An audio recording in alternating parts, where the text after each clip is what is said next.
Olá, pessoal, tudo bem? Eu sou a Raiza, professora de língua portuguesa, e estou aqui novamente com vocês para a gente trabalhar um dos pontos relevantes do estudo da língua portuguesa para provas de vestibulares e para a prova do Enem, tá bom, pessoal? Hoje, o assunto que nós vamos abordar é a construção do sentido, tá? Muito se fala, pessoal, a respeito da construção do sentido nos textos, nos diferentes gêneros textuais. E uma dificuldade muito grande que as pessoas têm é de interpretar texto. Fala sério, se todo mundo tem uma dificuldadezinha lá na hora de interpretar determinados textos, né, determinados gêneros. Então, essa parte da construção do sentido, ela vem para te ajudar a entender um pouco melhor como que forma o sentido no texto, né? Como que a gente consegue perceber o sentido no texto, e é óbvio que isso, consequentemente, vai te ajudar na hora de interpretar um texto. Tudo bem, pessoal? Então, vem comigo aí, bora concentrar aqui na construção do sentido e entender como é que esse processo funciona aí nos textos, tá? Primeira coisa que nós temos que pensar. Por que as pessoas produzem texto, né? As pessoas produzem texto com uma finalidade comunicativa, ou seja, para estabelecer comunicação, certo? Então, se eu produzo um texto, meu objetivo principal é estabelecer uma relação comunicativa, tá? Só que esse texto, ele tem que ter sentido, né? Por quê? Porque o texto ele vai passar uma mensagem, e essa mensagem ela tem que fazer sentido para o meu interlocutor, né? E ela também nessa mensagem, o texto ele é produzido considerando o contexto. E a gente percebe, então, por esse motivo, que sentido e contexto estão totalmente interligados, tá? Eu só consigo entender as relações de sentido se eu avaliar o contexto. Então, bora entender isso aqui? Antes de ir para o conceito, eu quero fazer um comentário. Raiz, você colocou essa imagem aqui, por que você colocou essa imagem? Quem que é esse aqui? Você não sabe o nome dele, né? Mas o você eu vê em vários lugares. Toda vez que eu pergunto para os meus alunos, né? Quem é esse aqui? Ah, é o cara dos memes, o carinha dos memes. Por mais que você não saiba o nome dele, não o conheça pessoalmente, vocês olham para ele, vocês reconhecem, porque ele aparece bastante em meme, que é um gênero textual. E se você é uma pessoa que tem contato com memes, se você conhece memes, se você tem contato com as redes sociais, frequentemente, provavelmente você vai conhecê-lo, tá? Então, isso é uma forma de você conhecer o contexto. Você só entende essa foto, essa imagem, se você em algum momento já viu essa pessoa nas redes sociais, em algum meme, e aí vai fazer sentido para você. Então, por isso que contexto e sentido estão totalmente interligados, tá? Eu coloquei aqui, existe uma forte relação entre o sentido dos enunciados e a situação em que eles são produzidos. O reconhecimento e a análise dessa situação permitem resgatar o contexto no qual o texto está inserido. Então, é fundamental você pensar, existe uma forte relação de sentido aqui entre os enunciados que são produzidos para construir o sentido, certo? E essas relações de sentido, elas vão depender do contexto. Ou seja, para você entender o sentido de uma expressão, é necessário que você avalie o contexto. E o que seria o contexto, né? Se a gente está falando tanto que o sentido vai depender do contexto, Raiza, o que seria o contexto? De um modo resumido, o contexto é a situação comunicativa na qual o indivíduo se encontra, né? Olha o conceito de contexto que foi dado aqui para vocês. É o conjunto das circunstâncias sociais, políticas, histórias, culturais, né, e por aí vai, associadas a um texto. De acordo com esse conjunto de circunstâncias, diferentes tipos de contexto são estabelecidos: contexto social, o cultural, o político, o religioso, o ideológico. A identificação do contexto é essencial, olha a palavra aqui, gente, é essencial para que se compreenda o sentido do texto. Então, uma coisa que todo mundo morre de raiva. Professora, no português parece que tudo depende do contexto? Sim. Por quê? Porque os textos só vão fazer sentido, a mensagem só vai fazer sentido se você tiver um contexto compreensível, pré-estabelecido, conhecido por todos, ou conhecido lá no caso para quem vai fazer a leitura, a análise do texto, tá bom? Então, são dois pontos extremamente ligados. E assim, aqui é um conceito mais extenso, né? Mas se a gente fosse fazer realmente o conceito de contexto, Bem simples, o contexto é a situação comunicativa na qual o indivíduo se encontra. Este momento aqui é um contexto? É. A sua casa é um contexto, a sala de aula é um contexto. Por quê? Porque são situações comunicativas. E aí, para construir o sentido em cada uma dessas situações, é lógico que você leva em consideração todos os fatores: social, cultural, político, religioso, econômico, por aí vai, tá? Sabendo disso, eu trouxe aqui uma aula sobre a construção do sentido. É óbvio, né, pessoal, que a gente vai falar sobre gêneros textuais, sobre texto. Gente, no Enem, se vocês forem analisar, por exemplo, na prova de redação, eles pedem apenas um gênero, que é o texto dissertativo e argumentativo, certo? Agora, os outros gêneros textuais, como, por exemplo, é, uma charge, uma história em quadrinhos, trecho de texto narrativo, né? Algumas narrações tipo conto, crônica. Eles cobram onde? Eles cobram na prova de linguagens, códigos e suas tecnologias, que é de fato na prova de língua portuguesa, ok? Então, os gêneros, eles aparecem, por exemplo, na prova do Enem, assim como eles aparecem em todas as provas que abordam língua portuguesa, né? Mas o gênero é cobrado não para que você produza, mas sim para que você analise. E aqui a gente tem dois gêneros, a charge e o meme, tá? E aí eu vou esclarecer algumas coisas sobre esses dois gêneros para ficar mais fácil para vocês. Gente, a charge é um texto atemporal ou temporal? A charge é um texto temporal, tá? Cuja finalidade é produzir uma crítica a respeito de alguma questão, geralmente social, econômica, política, tá?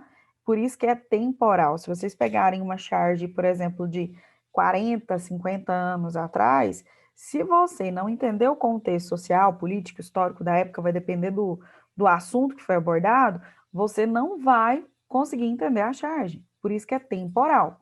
Esta charge aqui, por exemplo, que eu trouxe para vocês, ela tem tudo a ver com o que acabou de acontecer, né? Em relação à circunstância aqui de 2020, que seriam as queimadas nas florestas, no Pantanal. E aqui o plano principal é falar das queimadas. Por mais que as queimadas tenham motivado o problema que está sendo exposto, o foco não é falar das queimadas. O foco é falar do quê? Do fato dos animais, em função das queimadas, perderem seu habitat natural, perderem a sua casa, o seu lar, né? Se a gente for puxar pela questão mais emocional, certo? Então, vocês conseguem perceber a crítica na charge. E essa é uma charge que explorou apenas linguagem visual. Ela não explorou a linguagem verbal. E mesmo assim a gente conseguiu compreender. Sabe por que a gente conseguiu compreender? Aí a relação de sentido e contexto. Vocês só conseguiram compreender a charge que não tem uma palavra aqui porque vocês entendem esse contexto. Todo mundo conhece o contexto no Brasil, quando a gente tem um período de seca, quando a gente tem um período de seca, o período das queimadas, certo? Todo mundo conhece essa realidade aqui de você ter as queimadas nas nossas florestas. Então, por isso que todo mundo entende a charge. Você entende a construção do sentido, porque você entende o contexto, tá? E o meme aqui? Gente, o meme é um gênero textual de caráter humorístico também, certo? A charge pode ser também. Mas o meme, ele geralmente pega uma personalidade conhecida, ou às vezes não, a imagem de quem não é conhecido, e vai trazendo algumas construções humorísticas aí, tá? E aí, olha só, você tem imagem de um personagem e tá escrito, para que gastar se temos a opção de não gastar? Todo mundo, se olhar só a linguagem verbal, entende essa mensagem. Para que gastar se temos a opção de não gastar? Você entende essa mensagem. Só que ela faz muito mais sentido e você só consegue construir o meme de fato a partir do momento que você entende quem é essa pessoa, tá? E o que eu preciso saber, professora, para entender quem é essa pessoa? Você precisa conhecer o contexto. E esse contexto, ele vem do seu conhecimento de mundo, tá? O seu conhecimento prévio a respeito de alguma coisa. Esse personagem aqui é o Julius, né, de uma série chamada Todo Mundo Odeia o Chris, que a maioria das pessoas conhece. Professora, mas eu não conheço. Se você não conhece, você vai conseguir compreender a charge na sua totalidade? Não vai conseguir, porque você não vai conhecer o contexto de produção. Por isso que é tão importante a gente conhecer o contexto. Qual é a dificuldade, às vezes, das pessoas de interpretarem o texto? às vezes ela não tem conhecimento de mundo suficiente para entender aquele contexto. Então, a dificuldade se fundamenta nisso. Você não ter o conhecimento de mundo suficiente para conhecer o contexto, ok? E aí eu coloquei alguns pontos relevantes acerca disso, dessas relações entre contexto e sentido, né? Mesmo que aqui você analise dentro dessa relação, né? Conceitualmente, mesmo que a gente esteja analisando conceitualmente, quando vocês vão fazer isso no texto, pessoal, vocês fazem tudo intuitivamente, é sem perceber. Olha só, mesmo sem perceber, todo leitor sempre analisa o contexto criado por um texto, pois é com base nessa informação que é possível atribuir sentido ao texto, ok? Então, mesmo sem perceber, a gente analisa o contexto o tempo todo, porque é intuitivo isso, a gente sabe lá no fundo que se você não entender o contexto, você não consegue entender o texto, tá? Muitas vezes o contexto apresentado em um texto é de conhecimento geral, o que facilita a sua identificação. Então, se for um contexto que você conhece, que é uma coisa mais comum, fica mais fácil a interpretação, não só para você, mas para qualquer outro leitor. Porém, nem sempre o contexto referido por um texto faz parte do conhecimento de mundo dos leitores. E aí isso dificulta a compreensão textual, tá? Então, eu coloquei 3 situações, 3 textos, para que a gente avalie isso. Os 3 são campanhas. A diferença é que essa campanha aqui, a primeira, ela é uma campanha de conscientização, certo? O Enem adora colocar essas campanhas de conscientização. Olha só a mensagem: pare de desperdiçar vida, doe órgãos. Essa é a linguagem verbal. O que aparece na linguagem não verbal? Na linguagem não verbal, vocês têm sacos de lixo cheios, tá? Só que se você observar bem o formato, vocês vão perceber que o formato desse saco de lixo aqui que está sozinho, ele faz alusão, né? Ele remete a um coração, ele tem um formato parecido com o formato de um coração, e esses outros 2 sacos de lixo juntos, eles fazem referência aos pulmões, certo? E aí, o que acontece? Como eu tenho sacos de lixo cheios em formatos de órgãos, existe um pressuposto de que, qual que é a interpretação que a gente faz? Se você não doar órgãos, é o mesmo que jogá-los no lixo, né? Se você não é um doador de órgãos, quando você morrer, você vai jogar seus órgãos no lixo, sendo que você poderia ajudar outras pessoas a ficarem vivas com os seus órgãos, certo? Então, é uma forma de conscientizar as pessoas, de incentivar as pessoas a serem doadoras de órgãos. Associação entre linguagem verbal e não verbal. Conhecer o contexto é importante? O que é de contexto aqui, Raiza, que eu tenho que conhecer? Ué, a questão dos sacos de lixo, você tem que ter noção de qual é o formato de um coração. O coração, quando eu falo, gente, é o coração é, como órgão mesmo, tem que ter noção do formato de um pulmão, senão você não vai conseguir fazer essa interpretação. Então, você tem conhecimento de mundo suficiente para fazer a interpretação dessa campanha, entender a finalidade, o objetivo comunicativo dela, tá?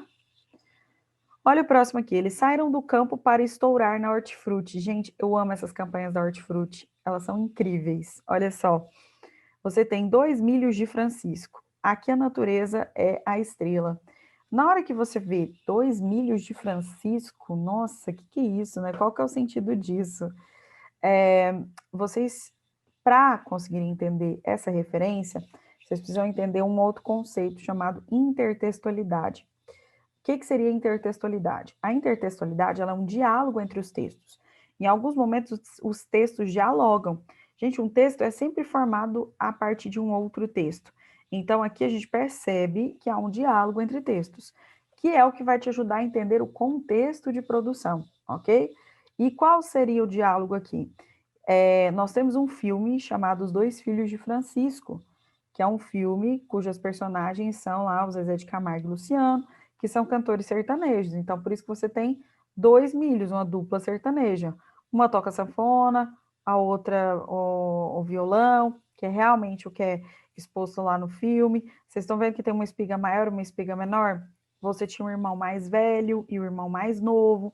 Então, isso aí também mostra a relação de intertextualidade, que é ela que vai te ajudar a entender o contexto. Se você não conhece o Zezé de Camargo e Luciano, nunca ouviu falar, se você nunca ouviu falar no filme, você não vai entender essa campanha.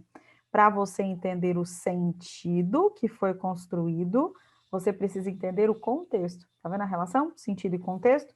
Eu só entendo o sentido construído se eu avaliar o contexto e tiver condições, conhecimento de mundo suficiente para conseguir fazer a análise, ok? A do saco de lixo era mais simples, esse aqui não era tão mais simples, como eu disse, porque depende muito de você conhecer os cantores sertanejos, depende de você conhecer o filme e tal. Só que esse último ele exige um conhecimento também específico a respeito de uma cantora, tá? Vocês têm uma banana, aqui ao fundo você tem um desenho de várias bananas, mas aqui você tem uma banana, um microfone na frente dela, e parece aqueles microfones mais antigos, né? E é proposital, isso não é acidental. O que é que a banana tem? Né? A pergunta que você tem, entre no ritmo da hortifruti. O que acontece? Se você não souber qual é a cantora, né, sobre a qual eles estão falando, a qual eles fazem referência, você não vai entender a composição da campanha publicitária, tá?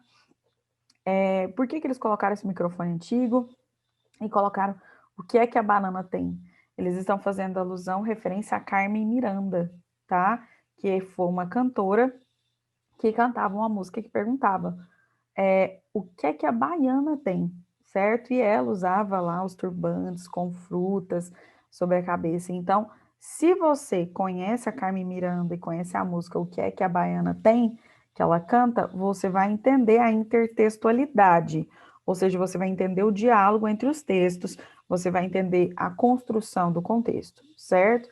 Agora, se você não conhece a Carmen Miranda, se você não conhece a referência da música dela, o que vai acontecer? Você vai ler e falar, o que é que a banana tem? Ele fez uma versão engraçadinha aí com uma banana cantando. Só que você não vai entender todo o sentido.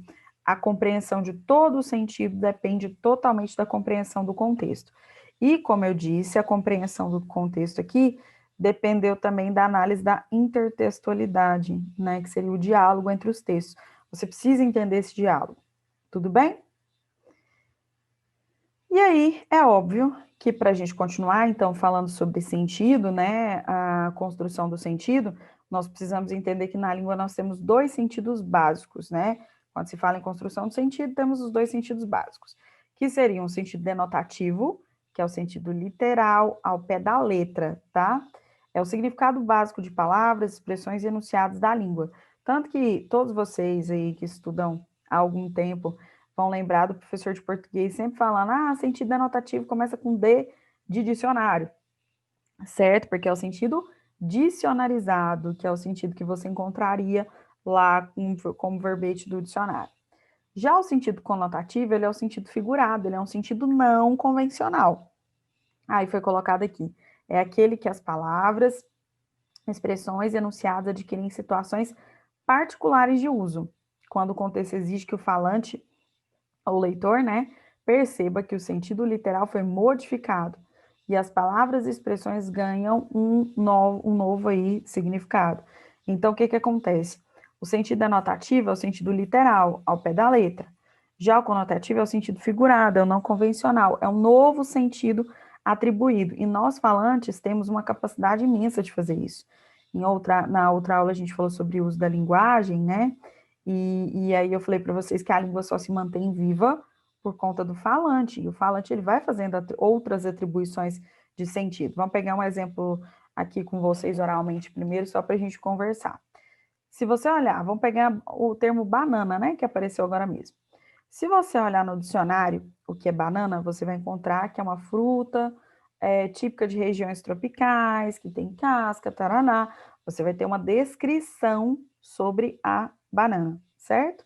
Esse é o sentido denotativo, é o literal, é o ao pé da letra, né?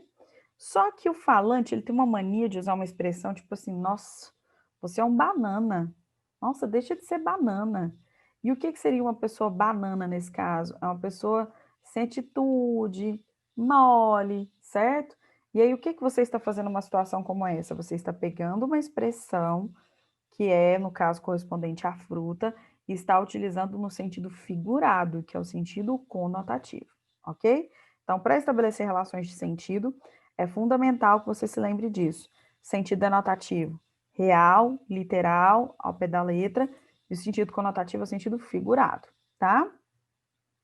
E é por conta do sentido conotativo que a gente vai ter as figuras de linguagem, que mais à frente nós vamos falar sobre elas.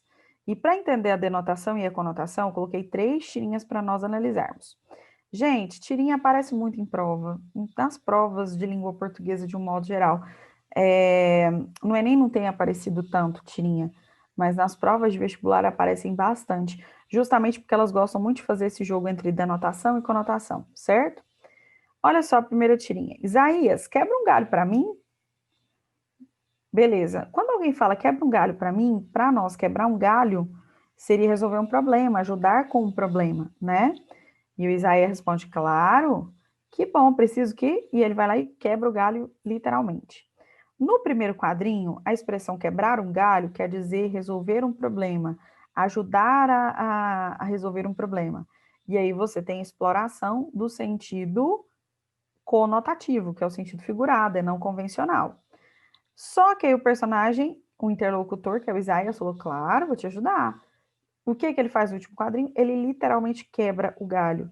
Quando ele literalmente, olha só, literalmente quebra o galho, você está explorando o sentido que, no caso, você está explorando o sentido denotativo. Ele fez uma coisa no sentido literal, tá? Olha a segunda aqui, verduras. Você tem uma banca de verduras e aqui você tem um monte de alfaces, tá? Pé de alface. Aviso, pegue a alface do alto da pilha ou cabeças vão rolar. O que que acontece? A gente tem uma mania de usar uma catacrese, que no caso seria usar o termo cabeça para várias coisas. Cabeça de alho, cabeça de cebola, cabeça de alface, né? E aí ele fala para você, aviso, pegue a alface do alto da pilha ou cabeças vão rolar. Esses cabeças vão rolar pode ser interpretado de duas maneiras. Cabeças vão rolar porque se você não tirar do lugar certo, as alfaces vão cair e as cabeças realmente, literalmente, vão rolar, certo? E cabeças vão rolar tem o sentido também de que, ó, se acontecer alguma coisa, alguém vai ser penalizado, alguém vai sofrer as consequências, ok? Então, sofrer as consequências, ser penalizado, sentido conotativo, e as cabeças caírem, rolarem, literalmente, sentido denotativo, tá? E o último, qual é o sentido da vida? Por que eu estou aqui? Quando o Agar pergunta isso, nós temos aqui nessa última tirinha o Agar e o Ed Sortudo, que é um amigo dele. Quando o Agar pergunta qual é o sentido da vida, por que eu estou aqui, é uma pergunta existencial, com caráter filosófico, né? Ele está questionando a existência dele. E quando ele fala eu estou aqui no mundo, existindo no mundo, né? No segundo quadrinho não aparece balão fala, né? Porque existe o pressuposto de que eles ficaram em silêncio, pensando, conversando, certo? Refletindo. E aí o Ed Sortudo fala, você está aqui porque o dono do bar deixa você pendurar a conta até o fim do mês? Como que ele interpretou aqui, né? O Ed Sortudo interpretou aqui como se fosse literalmente aqui, neste lugar, neste espaço, certo? Já no primeiro quadrinho, o aqui, ele foi interpretado como um lugar não físico no bar, né? Ele foi interpretado como lugar existencial, existir no universo, aqui na Terra, ok? Então, no primeiro foi conotativo, que é figurado, e no último, denotativo, literal. Ele falou aqui no sentido de literalmente no bar, tá bom? E aí, o seguinte, gente, para entender um pouco melhor essas relações de sentido, nós temos que entender as relações lexicais. Por quê? Vamos entender o seguinte. A palavra léxico é muito importante porque ela aparece nas provas e você precisa saber o que significa léxico. E aí eu coloquei, o que é léxico? É o conjunto de palavras existentes, né? Ou o conjunto de palavras existente, porque eu estou fazendo referência ao conjunto, tá? Em um determinado idioma, uma língua, né? Então, falou em léxico é a mesma coisa que vocabulário, gente. Então, tá fazendo uma prova, viu a palavra léxico, teve dificuldade, pensa, léxico é a mesma coisa que vocabulário, tá? E o que seria a polissemia? Pensa comigo, poli vem de muitos, vários. Semia aí remete ao sentido, significado. A polissemia é a multiplicidade de sentidos que uma mesma palavra da língua pode apresentar em diferentes contextos de uso. Então, nossa língua ela é formada por um léxico, que é um vocabulário, e às vezes alguns desses vocabulários podem ser polissêmicos, ou seja, Eles podem assumir mais de um sentido dentro de um determinado contexto de uso, tá? Então, vamos ver aqui o exemplo. Vocês têm uma tirinha do Armandinho. Gente, conhecer os personagens das tirinhas ajuda bastante também, porque você entende o contexto de produção. Igual a gente tem tirinha da Mafalda, do Agar, do Armandinho. Então, você vai conhecendo um pouco o perfil de cada personagem. Você tem o Armandinho conversando aqui supostamente com a mãe, tá? Você não arruma os brinquedos, não arruma a casa, não arruma o armário, não arruma nada.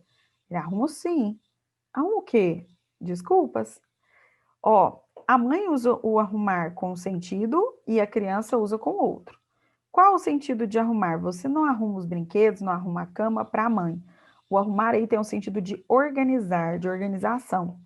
E ele pega e fala assim: arrumo sim, desculpas. O que seria o arrumar no sentido de abordagem da criança, né? Do Armandinho. O arrumar para ele seria no sentido de inventar uma desculpa, tá bom? Criar, inventar.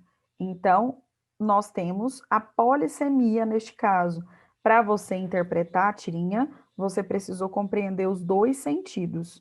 Tanto o sentido de arrumar, né, no sentido de organizar, e o arrumar no sentido de inventar, tá bom? E aí, dentro dessas relações, trouxe mais um exemplo para vocês avaliarem aqui. Olha só. Você tem alguém com uma placa, de novo Armandinho, né?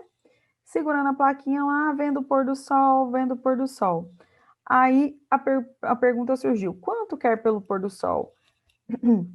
Não está à venda. Eu estou vendo o pôr do sol, né? Aproveite para ver também. O que acontece nesse caso? O vendo, ele pode assumir dois sentidos. O vendo no sentido de ver e o vendo no sentido de vender. Quando ele coloca isso numa placa, nós imaginamos que ele está anunciando a venda, né? Então, por isso que tem essa interpretação. Só que, na verdade, nós vimos que ele está anunciando que está vendo e não vendendo o pôr do sol. Tudo bem?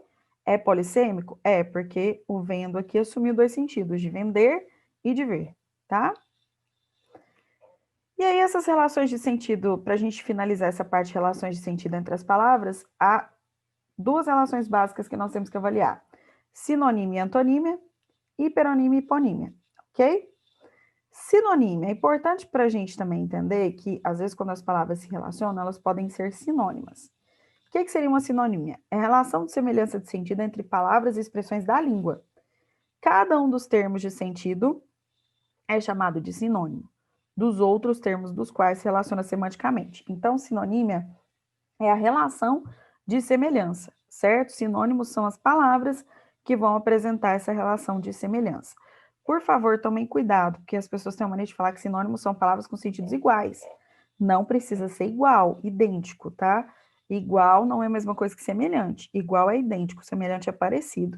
Aqui os sentidos podem ser parecidos, tá? Já a antonímia, você vai ter uma relação de oposição de sentido entre palavras e expressões da língua, né? Sendo que cada um dos termos de sentido contrário é chamado de antônimo do outro termo ao qual se opõe semanticamente. Então, antonímia é a relação entre palavras antônimas. O que seriam palavras antônimas? São palavras com sentidos opostos, contrários, ok? Para entender isso, eu coloquei dois exemplos de sinônimo e de antônimo.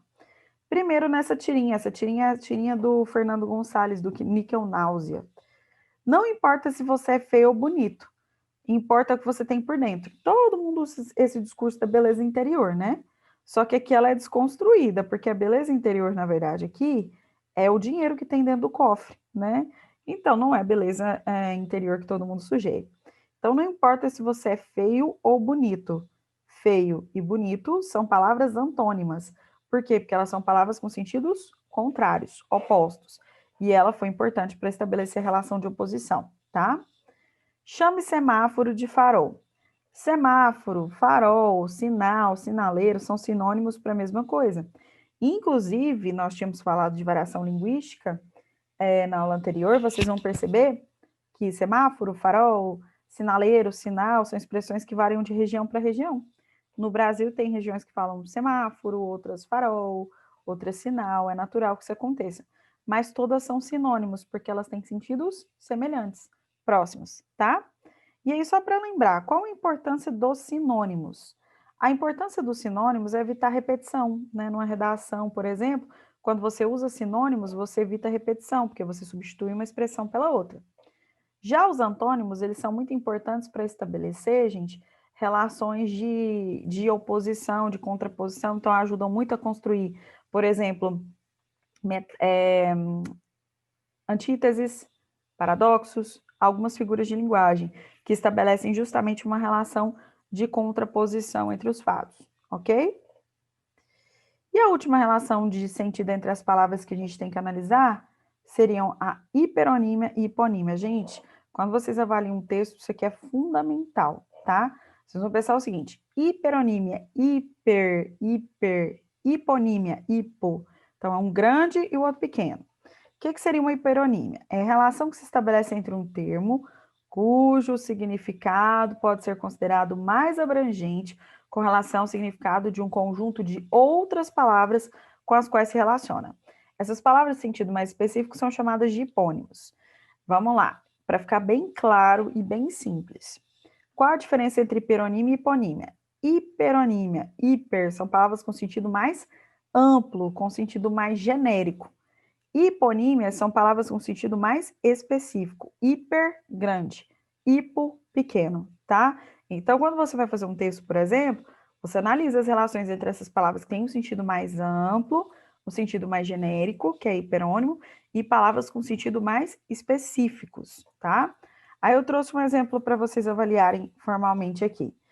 Inseto. Inseto pode ser considerado um hiperônimo, que é uma palavra com sentido mais amplo.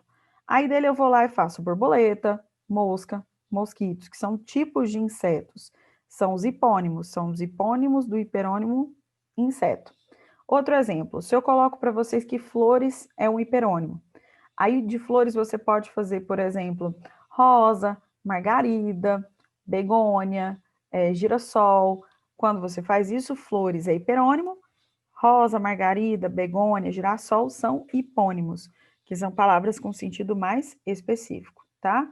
Meios de transporte como hiperônimo, aí você tem moto, carro, caminhão, caminhonete, ônibus, todos esses são hipônimos do hiperônimo lá, meios de transporte, ok?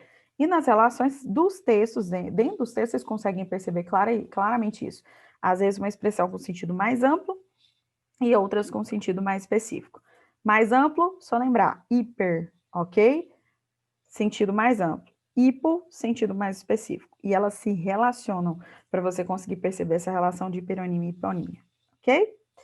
Pessoal, aqui nós encerramos, então, a construção do sentido. Não se esqueçam, nunca, que para você entender o sentido de um texto, você precisa avaliar o contexto, que é a situação comunicativa na qual o indivíduo se encontra, as condições de produção de texto e a finalidade do texto produzido, ok?